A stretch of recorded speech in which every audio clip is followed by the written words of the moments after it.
పెద్దపల్లి జిల్లాలో జరిగిన బోనాల వేడుకల్లో ఉద్రిక్తత నెలకొంది. కాల్వ శ్రీరాంపూర్ మండలం పెగడపల్లిలో అమ్మవారికి బోనాలు సమర్పించేందుకు వెళ్లిన దళిత మహిళలను స్థానికులు అడ్డుకున్నట్లు సమాచారం. దీంతో ఆగ్రహించిన సదరు మహిళలు బోనాలతో రోడ్డుపైన బైఠాయించారు. తమకు న్యాయం చేయాలని వారు డిమాండ్ చేశారు. పెద్దపల్లి జిల్లా కాల్వ శ్రీరాంపూర్ మండలం పెగడపల్లి గ్రామంలో 5 ఏళ్లకోసారి వైభవంగా నిర్వహించే రేణుకెల్లమ్మ బోనాల ఉత్సవాలు తీవ్ర ఉద్రిక్తతకు దారితీశాయి. అమ్మవారి కొలుపుల సందర్భంగా స్థానిక గౌడ కులస్తులతో పాటు మాదిగ సామాజిక వర్గానికి చెందిన దళిత మహిళలు కూడా భక్తి శ్రద్ధలతో బోనాలను సిద్ధం చేసుకుని ఆలయానికి బయలుదేరారు. రాత్రి సమయంలో దళిత మహిళలు బోనాలతో ఆలయ సమీపానికి చేరుకోగా అక్కడ ఉన్న కొందరు గౌడ సామాజిక వర్గానికి చెందిన మహిళలు తమని లోనికి రానియకుండా అడ్డుకున్నారని బాధితులు ఆరోపించారు.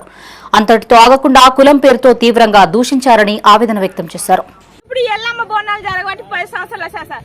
ఒకసారి ఎల్లమ్మ గుడి కట్టిరు సార్. ఎల్లమ్మ గుడి కట్టినప్పుడు ఏం చేస్తారు, మాదిగోళ్ళ బోనం ముందు పోవాలి, గౌన్ల బోనం వెనక రావాలన్నారు. అన్నప్పుడు మేము వచ్చానంటే మేము బోనాలైనా బంద్ చేస్తాం కానీ మిమ్మల్ని రానేనని ఆ సంవత్సరం మొత్తం బోనాలు క్యాన్సిల్ చేసారు సార్.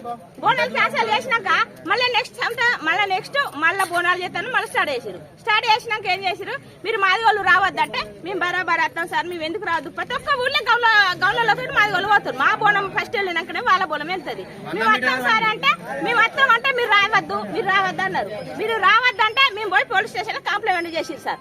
చేస్తే ఏం చేసిరు, ఆ పోలీసు వాళ్ళు వేసాయి మీరు బరాబర్ ఓరి వాళ్ళు ఏమన్నా అంటే మిమ్మల్ని మీ ప్రొటెక్షన్ ఇస్తాం, మీరు ఓరి వాళ్ళు ఎవరన్నా ఏమనంటే మాకు ఫోన్ చేయరు, మేము వస్తాం, మిమ్మల్ని ఓనిస్తాము అని వాళ్ళు అన్నారు సార్. అన్న తర్వాత మళ్ళీ కూడా రానియలే సార్ మళ్ళీ ఆ సంవత్సరం క్యాన్సిల్ చేసిన తర్వాత మళ్ళీ నెక్స్ట్ సంవత్సరం ముందటేడు మళ్ళీ బోనాలు చేసారు సార్. బోనాలు చేస్తే మీరు అందరు రద్దు, ఒక 5 బోనాలు అయితేనే రావాలి, లేకపోతే లేదని పెట్టి అన్నవాళ్ళు మేము 5 బోనాలు వేణం సార్. పోయినాక అప్పుడు మా కుటుంబం మా కులం అంతా ఏమంటారు అంటే మీరు 5 కుల పొల్ల మేము కుల పొల బరాబరి మేము బోనాలు ఎత్తుకొని వస్తామని మా వాళ్ళు మొత్తం మంది వచ్చారు సార్. వచ్చిన తర్వాత మేము పోయే వరకు ఆడవాళ్ళు మొత్తం గేటు పెట్టుకున్నారు సార్. మమ్మల్ని గేటు లోపలికి రానిస్తలేదు. ఇక్కడ 11ంటికి బోనం ఎత్తుకున్నామంటే ఎల్లమ్మ కాడికి పోయేసరికి 1:30 అయింది. 1:30 నుంచి 5 గంటల దాకా ఒక్కటే కాడ నిల్చుకొని బోనాలు ఎత్తుకొని ఉన్నాము. అయినా కానీ మమ్మల్ని లోపలికి అసలే పోనీయలేదు. అందరు ఆడోళ్ళు మొత్తం గేట్ పెట్టి గేట్ కాడ అందరు ఆడోళ్ళు ఉండి మస్తు వల్గర్ గా మాట్లాడిరు. మాట్లాడిరు. పోలీసు వాళ్ళు చెప్పిన, ఎస్ఐ సార్ చెప్పిన, అందరు సార్లు వచ్చి చెప్పినా గానీ వాళ్ళు కన్విన్స్ కాలేదు, వినలేదు. ఆఖరికి బలయ్యేదాకా కూడా మమ్మల్ని లోపలికి పోనీయలేదు. పోనీయపోయేసరికి బలైంది. బలైనాక మా బోనాలు మేము ఎత్తుకొని వచ్చి రోడ్ మీద పెట్టుకొని వచ్చి ధరణి చేస్తాను. ఇందుకు నిరసనగా దళిత మహిళలు బోనాలతో సహా ప్రధాన రహదారిపై బైఠాయించారు. తమ పట్ల వివక్ష చూపిన వారిని కఠినంగా శిక్షించాలంటూ రాస్తారోకో చేశారు. ఉదయం నుంచి సుమారు 4 గంటల పాటు ఈ ఆందోళన కొనసాగడంతో రోడ్డుకి ఇరువైపులా కిలోమీటర్ల మేర వాహనాలు నిలిచిపోయాయి. సమాచారం అందుకున్న పెద్దపల్లి డీసీపీ రామరెడ్డి, సుల్తానాబాద్ సీఐ రంజిత్ రెడ్డి సిబ్బందితో కలిసి ఘటనా స్థలానికి చేరుకున్నారు. ఆందోళనకారులతో మాట్లాడి శాంతింపజేశారు.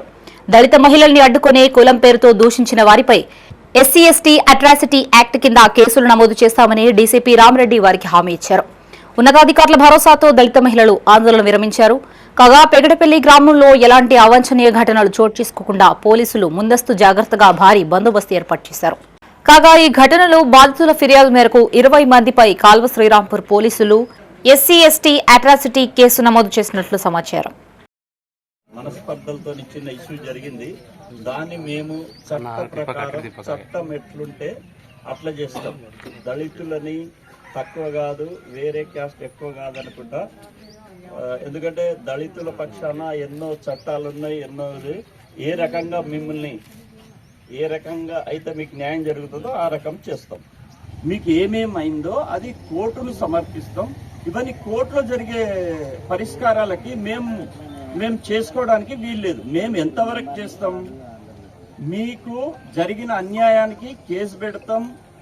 అది ఎక్కడి దాకా ఎంతవరకైనా వెనకాడకుండా కేసు పెట్టి దానికి అవే పెద్ద శిక్షలు ఇక్కడ తీసుకొచ్చి వాళ్ళకి క్షమాపణ చెప్తే అది చిన్న ఇష్యూ అయిపోతుంది. పోలీసు వాళ్ళు చాలాసేపు వాళ్ళని చేసారు.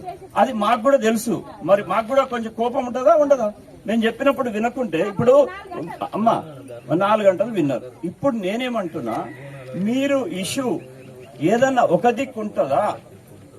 ఇప్పుడు ఒక సైడ్ ఉంది, మీరు కేసు పెట్టే సైడ్ కేసు ఉంది.